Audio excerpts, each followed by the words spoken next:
All right, I'm glad you're still here. We are continuing our conversation in cardiac dysrhythmias. In this case, we're talking about heart blocks or AV blocks. We've talked about type 1 classification, AV block, and then we moved on to the type 2 AV blocks. And we said that there are two kinds of type second degree AV blocks. We talked about the Winky block, which is a progressively lengthening of the pure interval, followed by a blocked or not conducted impulse into the ventricles, which leads to missing QRSs. So with that being said, we have another type of second degree, which is called the Mobitz 2. I know sometimes the names can be a little bit confusing, but try to separate it by calling the first one Winky block, and this one we can call it a Mobitz type 2. Again, named after that physician that discovered them. So what is a second degree AV block? Well, a second degree AV block is pretty much a worsening, a worsening type of AV block where more impulses coming from the SA node will be blocked. I like to use the analogy of a disco club, okay? If you know that there's a popular club and people like to get in, people want to rush into there, okay? They don't want to be making a line and waiting around, except there's a person there at the door keeping you from going inside, all right? Now, this person can be very selective, okay? If he says, well, you know what? You can go in, you cannot go in, you have to wait in line. And then next person, no, you wait too. And then the next person, you can go in. So in this case, I like to use analogy because the AV node becomes very selective for some reason, unknown reason. It becomes selective in that it only allows certain impulses to go in.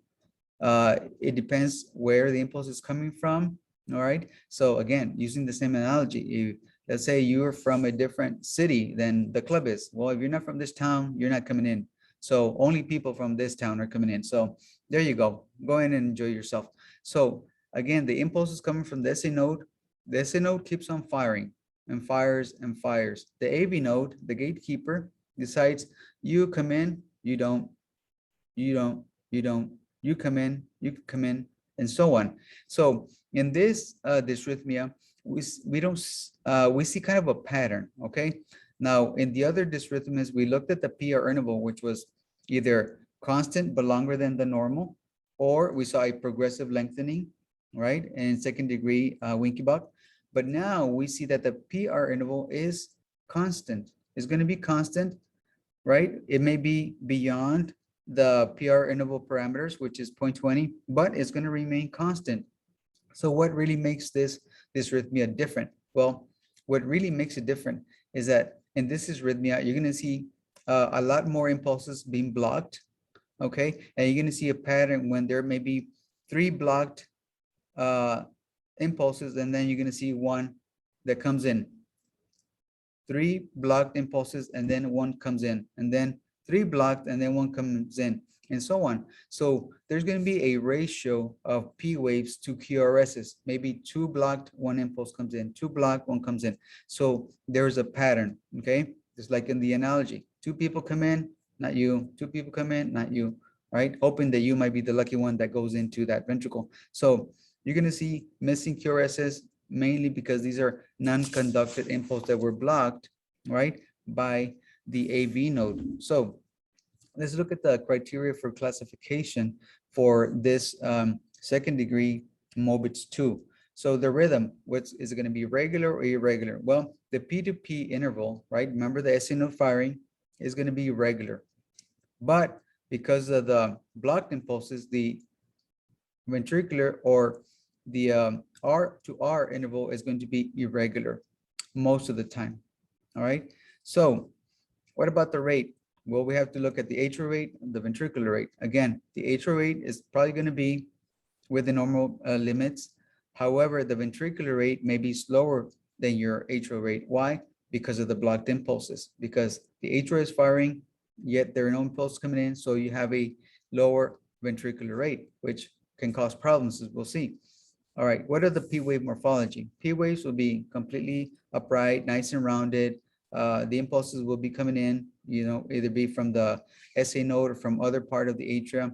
You're going to see upright P wave morphology. So there should be no changes, except there's going to be more P waves on the EKG strip. There's more P waves as it relates to the QRS. And again, we're going to see that pattern, either be 2 Ps to 1 QRS, 3 Ps, or even 4 P waves to a QRS, which of course looks like a big problem because there's a lot of non-conducted impulses, right, which will result in a decreased ventricular depolarization, which means a slower heart rate, okay, leading to decreased cardiac output, which of course is what it's all about. The second criteria is a PR interval. I said earlier, the PR interval is going to be constant. It may be longer than 0.20, but in this dysrhythmia, it will be constant. The QRS duration and morphology are completely unaffected up to this point. So again, the main criteria for classification or determining is increased number of blocked impulses yielding, right, a pattern of P waves to Rs, whether it be 2 Ps to 1 R, 3, and so on. So this is considered a serious dysrhythmia because this one can very quickly progress to a third degree, which is a complete heart block, and we'll discuss it in just a minute.